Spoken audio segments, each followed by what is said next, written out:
식사들 하셨습니까? 아직은 아침 저녁으로 쌀쌀하기는 해도 이제 진정한 봄이 온 것 같습니다. 꽃도 만개하고 바람도 시원하죠. 이럴 때 라이딩 많이 나가시죠? 오토바이 타고 나가면 하루에 라이딩하는 오토바이를 수십 대는 만나는 것 같습니다. 얼마 전 저도 남해안을 한 바퀴 도는 1000km 라이딩을 했습니다. 아주 그냥 눈호강을 제대로 하고 왔습니다. 이렇게 장거리 라이딩 하는데 없어서는 안 되는 살림살이가 이제 갈수록 많아졌죠.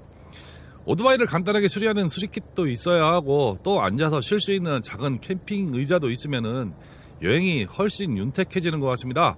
그리고 가장 중요한 역할을 하는 빼놓고 갈 수 없는 것이 있죠. 내비게이션이죠.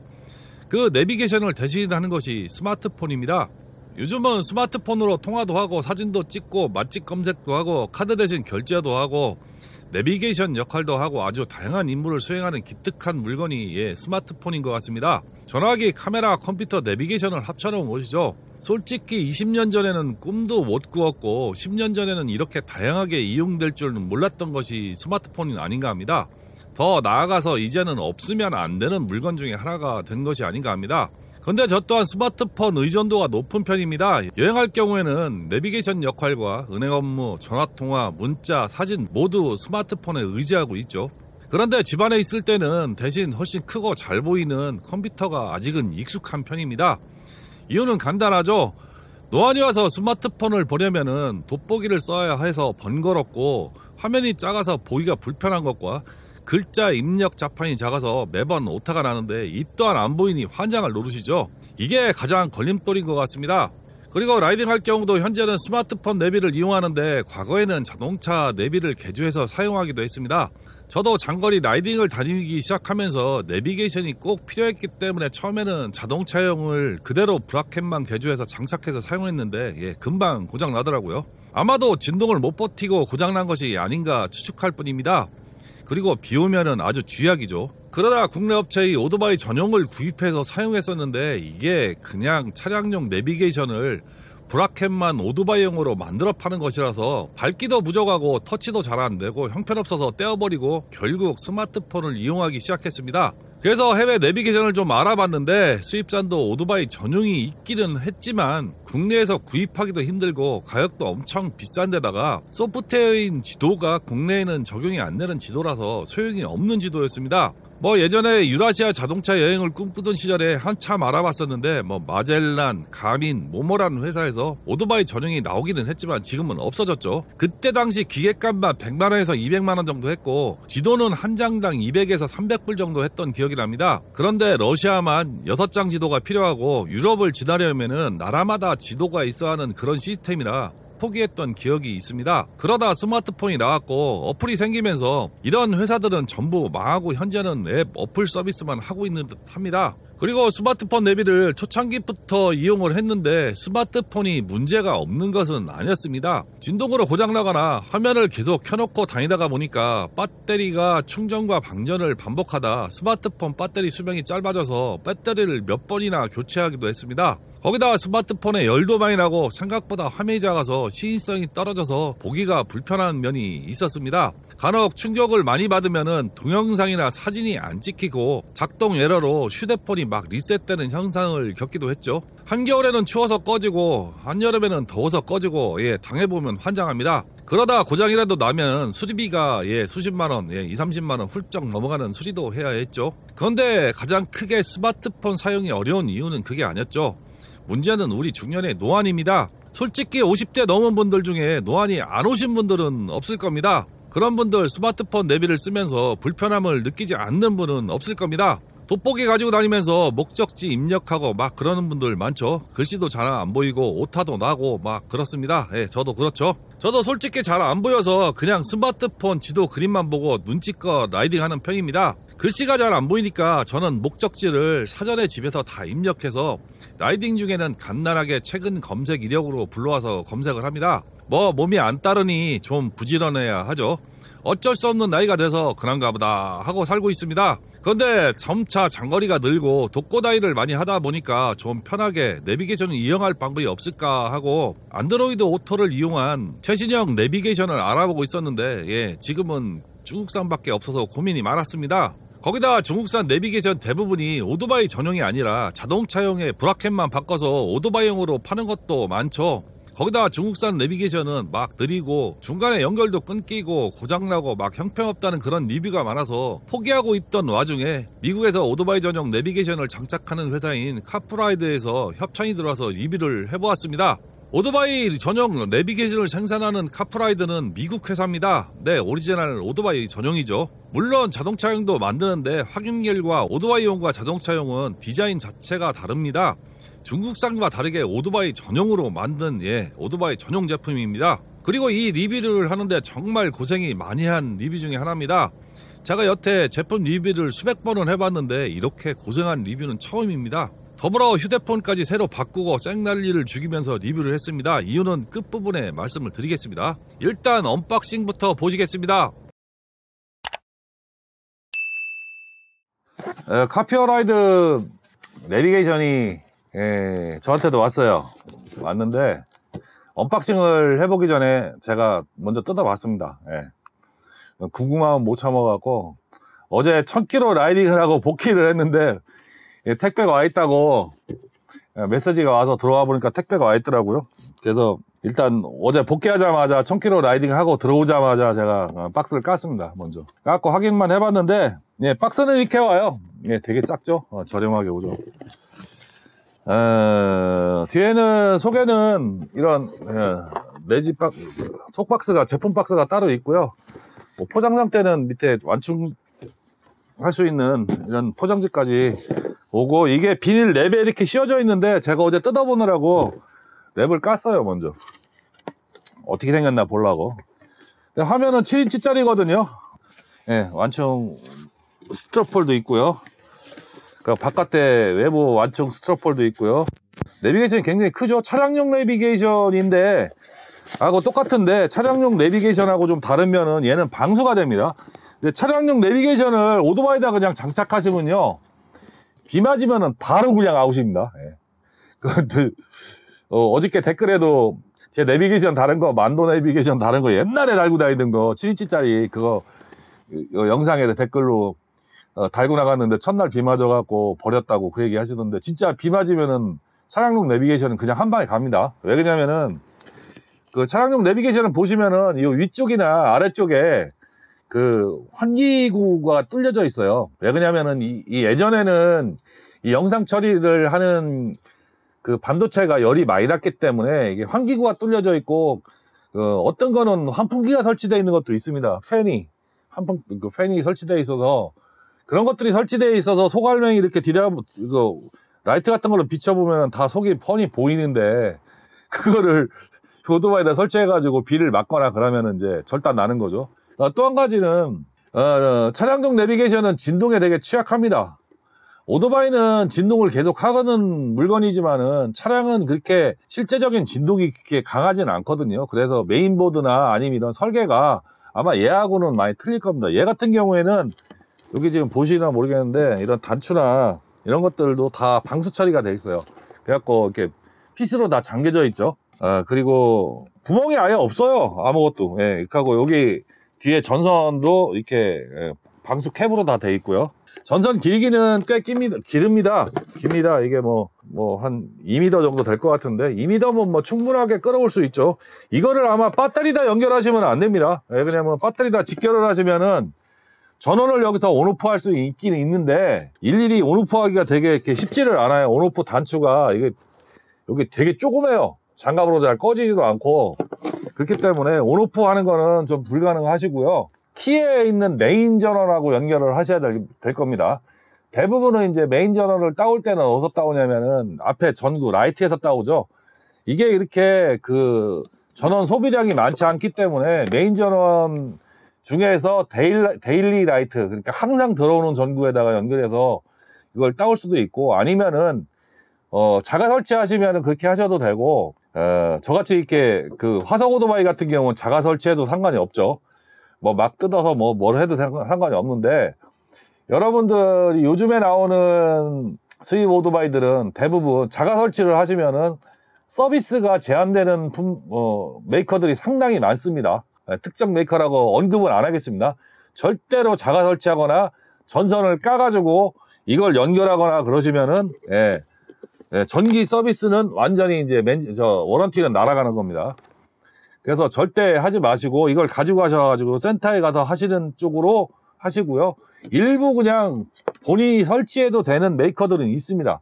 그런 메이커는 자가 설치하셔도 되고, 아니면 워런티가 지나서 어차피 서비스가 안 되는 오토바이들, 저같이 화석이나 아니면 좀 오래된 오토바이들은 그냥 설치를 하셔도 되는데, 일단은 이 온 상태가 이렇게 와요. 여기까지 오는 겁니다. 여기까지. 여기 밑에는 아니에요. 여기 밑에는 제가 어제 잠깐 테스트 해보려고 전원을 연결했어요. 요게 그냥 이게 분리형 소켓으로 돼 있어요. 분리형 방수 소켓으로 돼 있는데, 이렇게 돌리면은 이렇게 분리가 됩니다. 소켓이 분리가 되고요. 이렇게 분리가 되죠. 만약에 이걸 따로 떼서 보관을 하시려면은 이렇게 떼서 보관을 하셔도 됩니다. 왜 그러냐면 이거 뛰어가는 놈이 없지는 않을 거예요. 왜 그러냐면 비싸기 때문에.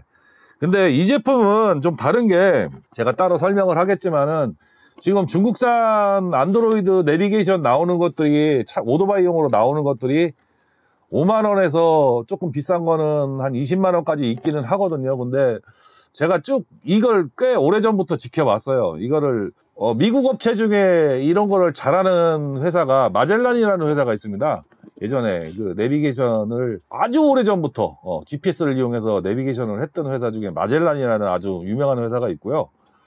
마젤란 말고도 몇 개 회사가 있는데, 가민이라는 회사도 되게 유명해요. 근데 가민이라는, 마젤란이 원래 먼저 나왔고 가민이 나중에 나왔는데, 마젤란을 가민이 흡수를 해가지고 가민 내비게이션이 나와요.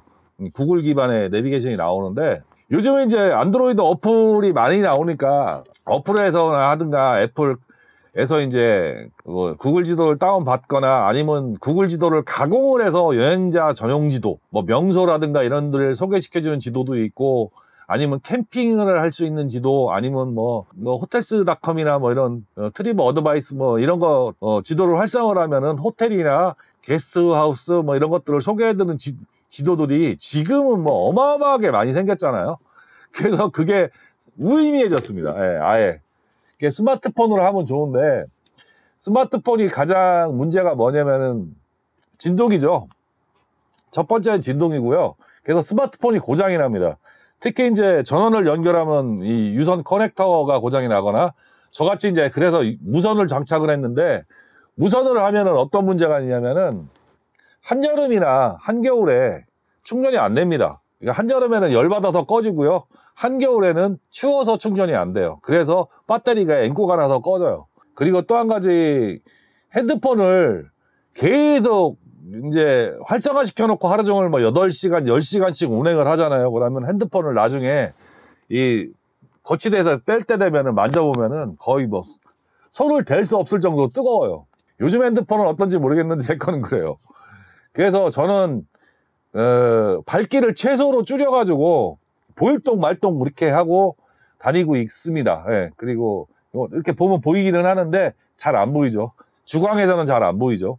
그리고 이제 얼마 전에 이제 테무에서 산 17,000원짜리 인터컴을 샀는데, 인터컴이 있으니까 정말 좋은 게, 노래를 들어도 되고, 또 여기 있는 지도를 안내하는 그 멘트가 다 나오니까 굳이 화면을 보지 않아도 되는 거예요. 그러니까 도움이 많이 되더라고요. 그래서 1000km를 아주 재밌게 갔다 오긴 했는데, 일단 구성품부터 보시죠. 이렇게 커넥터가 있고요. 방수 커넥터로 돼 있고, 이제 빼면은 이 고무 케이블을 이렇게 닫아서, 이거는 왜 그러냐면 오토바이에 설치되어 있을 거 아니에요, 이 선은. 근데 이걸 빼서 가지고 들고 가면은 이게 이제 노출돼 있을 거 아니에요. 먼지나 그런 거 들어가지 않게 고무 캡으로 이렇게 닫아서 설치하게끔 이렇게 만들었습니다. 생각 잘했죠. 그리고 이게 플러스 라인에 3A짜리 휴지가 하나 들었습니다. 이거 왜 있어야 되냐면은 오토바이 전류가 항상 일정하게 나오면 괜찮은데 일정하지 않잖아요. 배터리 시동을 끄면은 11V대로 내려갔다가 배터리를 시동을 온하면은 14.7V 이상까지 15V, 16V까지 올라가는 오토바이도 있거든요. 그것 때문에 이거 반드시 있어야 됩니다. 왜 그러냐면은 이 전류가 그대로 100% 만약에 쇼트가 난 상태에서 이 기계로 들어가면 메인보드 그냥 죽는 거예요. 그렇기 때문에 이런 중간에 이런 휴즈가 반드시 들어가야 됩니다. 모든 장치는 다 휴즈가 플러스 라인에 있어야 됩니다. 그게 정상이고요. 그렇게 하셔야 됩니다. 그리고 이제 메인 화면이 있죠. 메인 화면이 7인치짜리가 있고요. 앞에 바에다 연결하는 거치대 이거 조이는 거고요.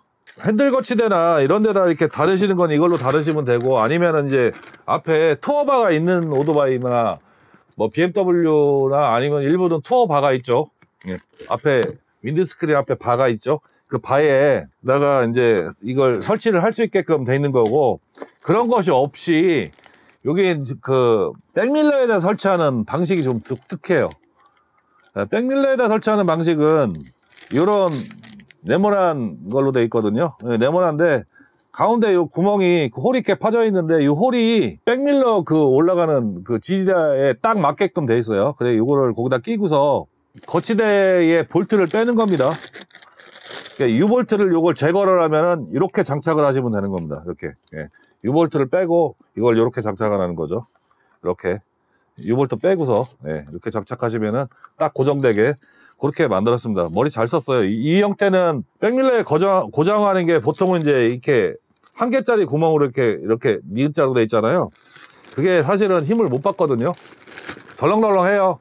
이거 이렇게 무거운 거 달면은 이게 좀 무게가 좀 있기 때문에 그렇게 설치하시면은 좀 불안정한데, 이런 형태로 설치하면은 엄청 안정적이겠죠.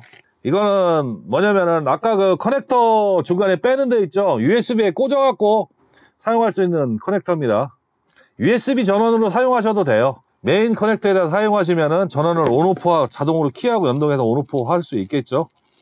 요거는 두 개가 있는데, 요거는 TPMS 타이어 공기 압 측정하는 꼬다리입니다.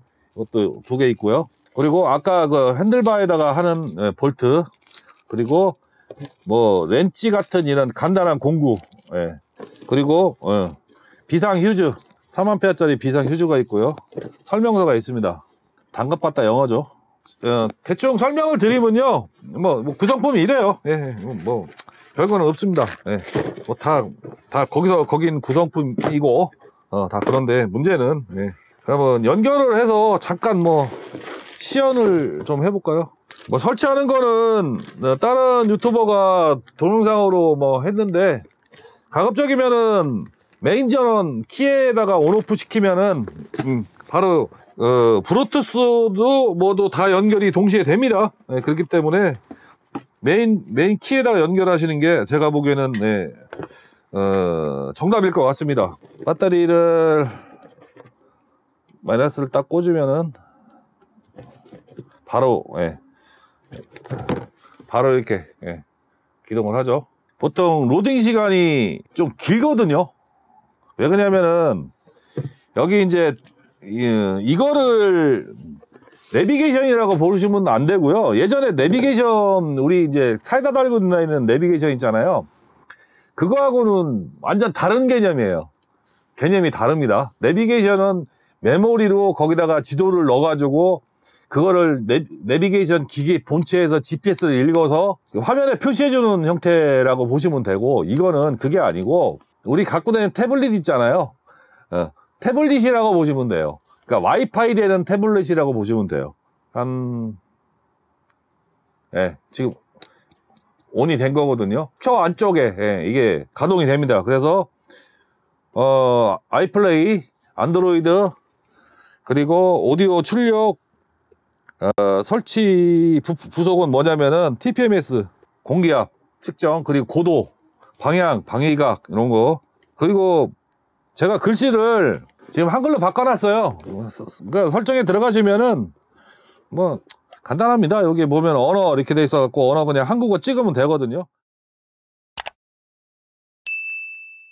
설치나 작동법은 다른 라이더가 아주 자세한 리뷰를 남겨서 그 부분은 패스하도록 하겠습니다. 다시 한번 말씀드리자면은 설치 시 전기장치를 건드리면 워런티, 즉 보증이 날아가는 오토바이 경우 절대 자가 설치하지 마시고 서비스 센터와 협의하시고 센터에서 정식으로 설치하거나 동봉된 USB 케이블을 이용해서 설치하시기 바랍니다. 일단 하드웨어를 알아보면은 화면 밝기는 수동으로 밝기 수준을 정하면은 조도 센서가 있어서 수동으로 정한 밝기 수준에서 자동으로 밝기가 조절이 됩니다. 전반적인 작동은 스마트폰과 비슷하거나 똑같은 매뉴얼로 되어 있어서 별로 불편한 점도 없고 주야간 자동 밝기 조절과 전원 온과 동시에 카플레이가 작동되게 설정도 가능합니다. 그리고 아주 중요한 점이 한글이 지원됩니다. 약간 번역상 이상한 점이 없지는 않지만은 그래도 한글이 되는 것과 안 되는 것은 많이 차이가 나죠. 노래를 틀면 노래 제목이나 전화 주소록 메시지가 이상한 기호로 나오는 다른 여타의 내비게이션과 다르게 모든 한글 표현이 아주 잘 구현됩니다. 화면 판넬은 정확한 정보는 없지만 풀 HD급 IPS 판넬을 사용한다고 합니다.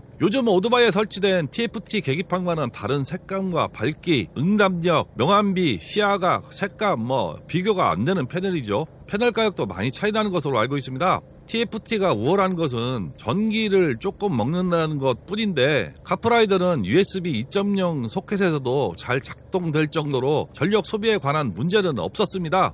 전기장치가 쓰레기인 제 오토바이 미라주 650에서도 USB에서 잘 작동합니다. 또 실제 빛 반사도 적고 여러 각도에서도 시인성이 월등히 좋습니다. 뻥이 아니고 핸드폰보다 좋습니다. 스마트폰의 OLED보다 시인성이나 밝기가 좋았습니다. 스마트폰은 이 정도 밝기로 계속 다니면 열이 많이 나고 화면 보호 기능 때문에 화면이 꺼지며 어두워졌다 밝아졌다를 반복하는데 카프라이더 내비게이션은 몇 시간이고 최대 밝기를 계속 유지할 수 있었습니다. 선명도나 밝기는 시인성에 아주 영향이 많은 요소인데 IPS 판넬을 사용함으로써 이를 극복한 것 같습니다. 저는 이 부분이 정말 좋았습니다. 자동차용 내비게이션은 솔직히 햇빛이 강하거나 뒤쪽에서 햇빛이 비치면 거의 안 보입니다. 스마트폰도 마찬가지죠. 그런데 이 카프라이더는 그런 것 영향이 거의 없었습니다. 정말 잘 보입니다. 이 정도 모니터 판넬이면은 열이 많이 날 텐데도 열을 뒤쪽 브라켓 알루미늄 부분을 통해서 열을 발산하도록 잘 설계가 된 듯합니다. 그래서 그런지 밝기가 아주 밝아서 진짜 잘 보입니다. 거기다 생활 방수 등급인 IP67 정도의 방수 등급을 가지고 있습니다. IP67 방수 등급은 장치가 먼지나 이물질, 모래에 강하고 최대 1m 깊이 물에 30분 동안 잠겨 있어도 견딜 수 있는 수준을 의미한다고 하니까 아마도 한여름 소나기 정도는 아무 문제가 없을 것으로 보입니다. 터치는 스마트폰과 같은 정전식이기 때문에 확실한 터치가 잘 되는 것 같습니다. 스마트폰처럼 정밀한 터치는 아니더라도 아주 준수하게 터치가 됩니다. 그리고 장갑을 끼고 터치하는 동작은 스마트폰보다 훨씬 잘 되는 편입니다. 스마트폰 라이딩 글러브 끼고 글자 입력 잘 안 되죠. 카프라이더는 일단 글씨가 큼직큼직해서 라이딩 글러브 끼고도 오타나 그런 것이 별로 안 납니다. 그리고 제품 구성은 저는 7인치 패널에 기본 TPMS 기능이 탑재된 모델을 받았지만은 몇십 불 더 주시면은 여러 모델을 선택할 수 있습니다. 일단 패널은 7인치와 6인치, 5인치를 선택할 수 있습니다. 7인치가 너무 크다고 느끼시는 분은 6인치나 5인치를 선택해도 되지만은 TV처럼 화면은 거거익선이라고 클수록 좋습니다. 5인치 실제로 보면 7인치보다 보기 어렵고 작게 느껴집니다. 제가 7인치, 5인치 둘 다 써봐서 잘 알고 있습니다. 저라면 7인치를 선택할 듯 합니다. 5인치는 작고 6인치는 옆으로 길어서 보기 불편하고 가격도 별로 차이가 없습니다. 일단 기본형 7인치는 고독의 나침판이 기본 탑재되고 TPMS가 앞뒤 바퀴에 적용이 됩니다.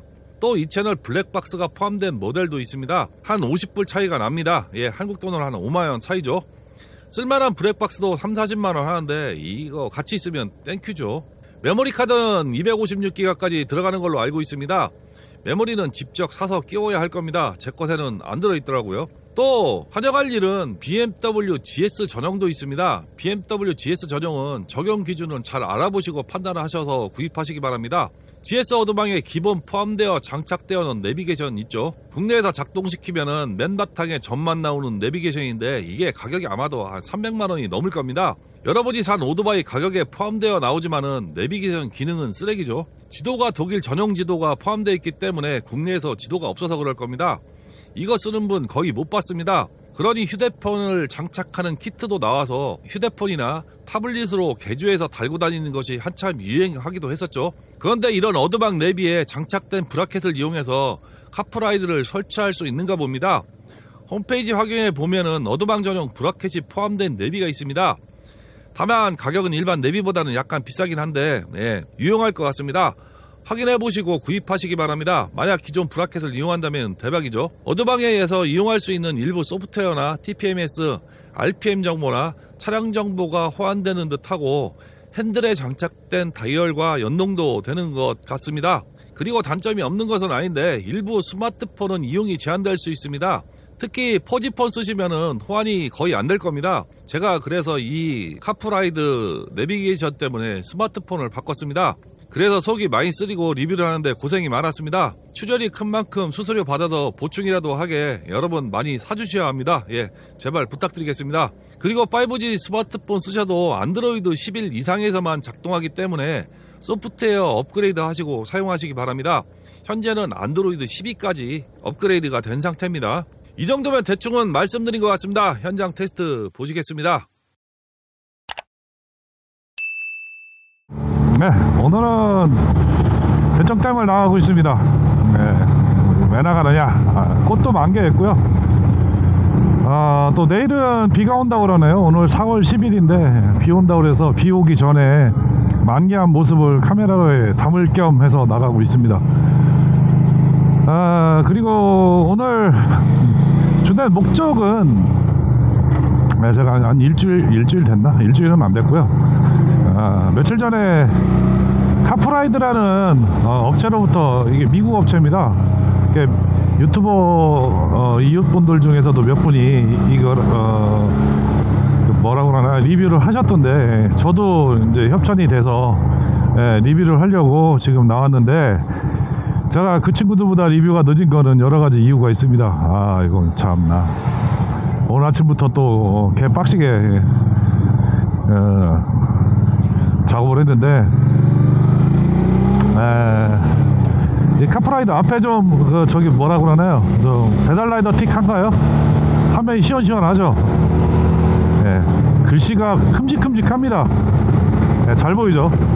대부분 이제 저희 나이 또래의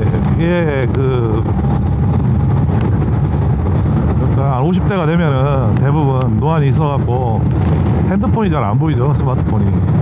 저도 잘 안 보입니다. 그래갖고 바깥에서 스마트폰을 잘 안 봅니다. 그리고 집에서도 스마트폰 볼 때는 꼭 돋보기를 좀 써야 되는 상황이 발생을 해서 스마트폰을 가급적이면 좀 안 보이려고 하고 있죠. 그래서 여행을 하다가 저번 주에도 제가 1000km 여행을 하다 왔지만은 스마트폰으로 지도 어플을 계속 보는 게 그렇게 탐탁지는 않아요. 왜냐면 글씨도 작고, 그리고 여기 잔글씨가 안 보여요. 뭐 도착 시간 뭐 이런 것들이 글씨가 이렇게 크지는 않기 때문에. 그래서 그거는 티맵이 좀 글씨가 컸는데, 티맵이 또 죽이잖아요. 뭐 그냥 3000포로 막 데리고 가고 막 이상한 골목으로 데리고 가고 그래가지고 다음 앱으로 바꿨는데, 다음 앱은 조금 그래픽이 조금 그래요. 그래서 글씨도 잘 안 보이고, 그래서 어떻게 고민을 하다가 카프라이더하고 우연찮게 조인이 돼서 제가 리뷰를 오늘 하게 됐습니다.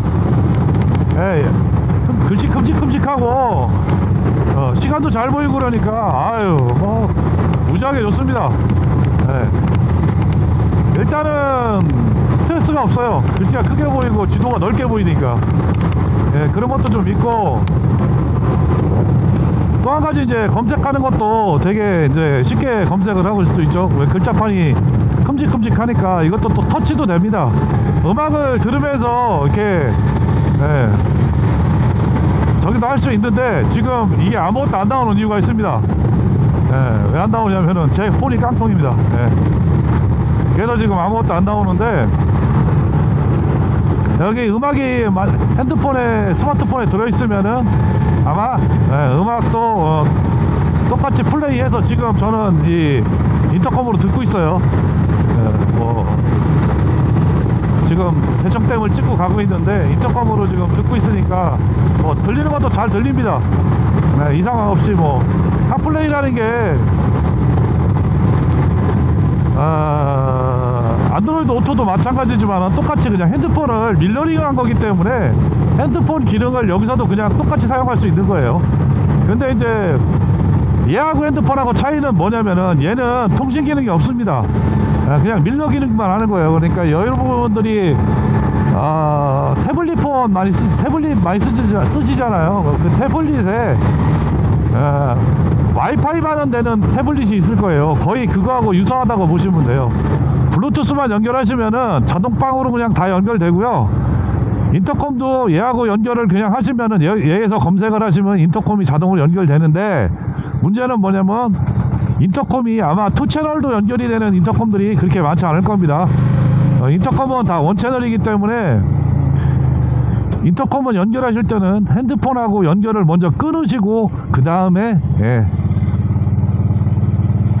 얘하고 연결을 하셔야 됩니다.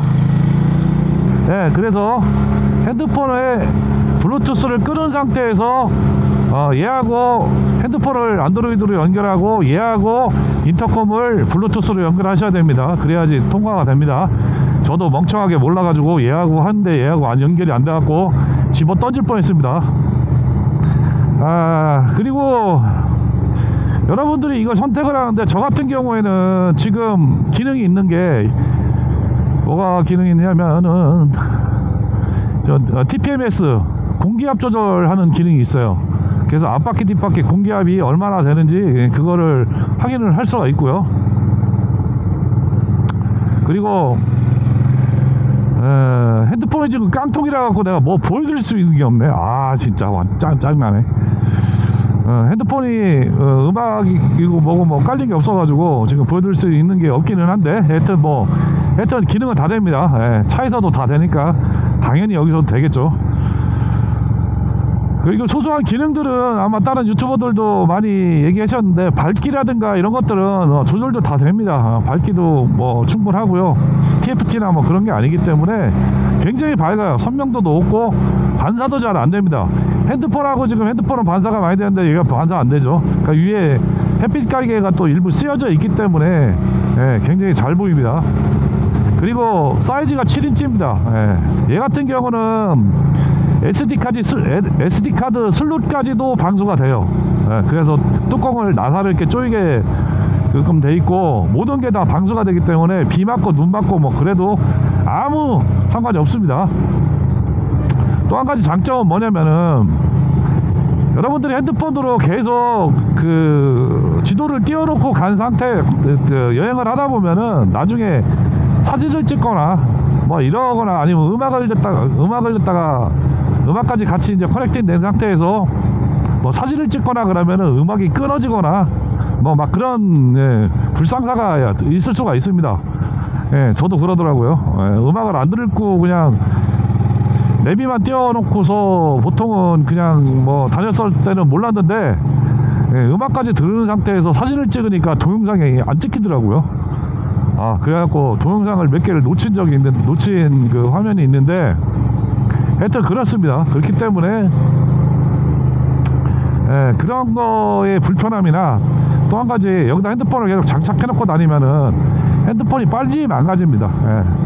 배터리도 빨리 망가지고, 여기 충전구도 금방 망가지고, 액정도 금방 망가지고, 뭐 특히 카메라 모듈도 금방 망가집니다.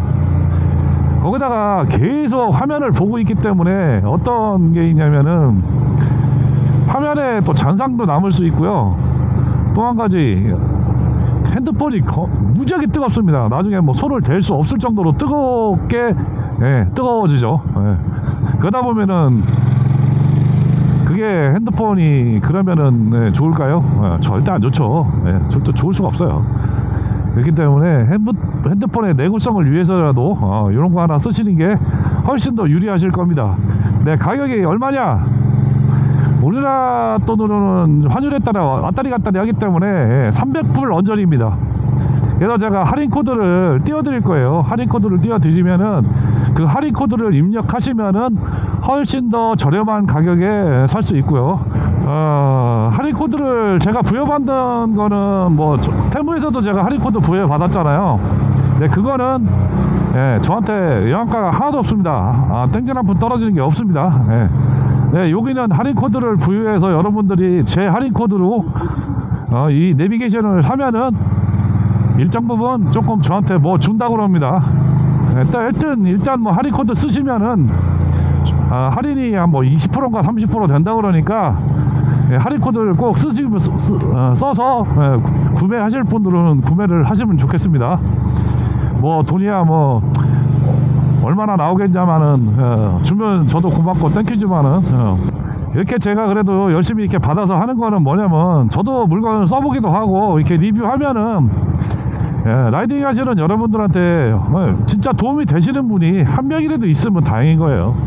한 명이라도 라이딩 하는데 도움이 되실 분들을 위해서 제가 리뷰는 그나마라도 이렇게 5분장 열심히 합니다. 그리고 물건은 제가 뭐 생각 같아서는 아까 커넥팅 안 되고 막 짜증나는데 확 집어던지고서 에이씨 당근에다 갖다 팔아뿌리라 그런 생각 했는데 잠시나마 했는데 그냥 제가 쓰겠습니다. 이것 때문에 핸드폰도 바꿨는데 열정 터져. 들어간 투자 비용이 너무 큽니다. 거기 구입하실 때 갤럭시 20 시리즈가 안 되는 걸로 알고 있습니다. 갤럭시 20이나 몇 개 뭐 하웨이폰 뭐 이런 거 몇 개 잘 커넥팅이 안 되는 제한적인 폰이 있다 그러니까 그런 것들은 좀 그런 핸드폰 가지신 분들은 생각을 해보시고 핸드폰 바꿀 생각 하시고 설치를 하셔야 됩니다. 이거 핸드폰하고 커넥팅 안 되면은 말짱황입니다. 있으나 말한 겁니다. 아무것도 안 됩니다. 텔레비도 안 나옵니다. 핸드폰하고 무조건 커넥팅이 돼야지만이 모든 게 기능을 사용할 수 있어요. 기능은 겁나 많습니다. 핸드폰에 있는 기능에 추가해서 더 이 자체 기능이 있기 때문에 핸드폰에 있는 기능을 그대로 100% 다 옮겨놓은 거지만은 이 자체에도 기능이 많습니다. 근데 뭐 그 기능이고 나발이고 아무것도 안 됩니다. 그러니까 일단 뭐 스마트폰이 기종에 맞는 게 중요하니까 확인하셔가지고 구입을 하시고요. 그리고 전원을 키를 오프 시켜갖고 전원을 껐다 키면은 핸드폰이 켜져 있는 상태라고 한다면은 당연히 자동 커넥팅 됩니다. 자동으로 커넥팅 되고 인터컴도 자동으로 커넥팅이 되는데 여기서 들리는 음성이 핸드폰에서 직접 들리는 음성하고 좀 다릅니다. 이게 무슨 이유인지는 좀 저도 알아봐야 될 것 같은데 제가 지금 음악을 지금 들어볼 수 있는 상황이 아니기 때문에 정확하게 모르겠는데 이거 아가씨 음성이 평상시에 제가 핸드폰에서 다이렉트로 듣는 음성하고 좀 다릅니다. 스마트폰이 바뀌어서 그렇다고는 생각은 안 되는데 여기서 커넥팅해서 얘가 쏴주는데 얘 DA6 칩이 그러니까 음성으로 바꿔주는 칩이 좀 싸구려가 아닐까라는 살짝 의심을 해봅니다. 그래서 좀 그렇습니다. 그거는 좀 감안을 하셔야 될 것 같아요. 뭐 소리가 근데 핸드폰에서 들어오는 소리보다 얘가 훨씬 커요. 증폭이 돼서 그런지 몰라도. 그래서 듣기는 훨씬 더 유리합니다. 그리고 화면이 지금은 이제 되게 넓게 나오잖아요. 이제 한 60km 넘으면은 이게 화면이 조금 더 확대가 됩니다. 핸드폰 같은 경우는 이제 보이는 저희가 너무 작아서 길이 예측이 안 되거든요. 근데 이런 애들은 길 예측이 잘 되니까 보기가 되게 좋죠. 기능을 잠깐 보도록 하겠습니다. 다른 경로 설정이라든가 뭐 대한 경로 뭐 이렇게 해갖고 이건 다 찍을 수 있어요. 글씨 크기를 크게 할 거냐 보통 할 거냐 크게 많이 커졌죠. 이 글씨 크기는 뭐냐면은 이 바탕의 글씨 크기입니다. 여기 이런 글씨 크기, 이런 글씨 크기를 얘기하는 것 같더라고요. 탭을 열으면은 두 개, 이제 음악이나 미디어 같은 게 이제 띄워가지고 볼 수 있고요. 메인 화면 보면은 뭐 게임도 있고 뭐 많네. 뭐 날씨도 있고 뉴스 설정, 카카오 전화, 카카오톡.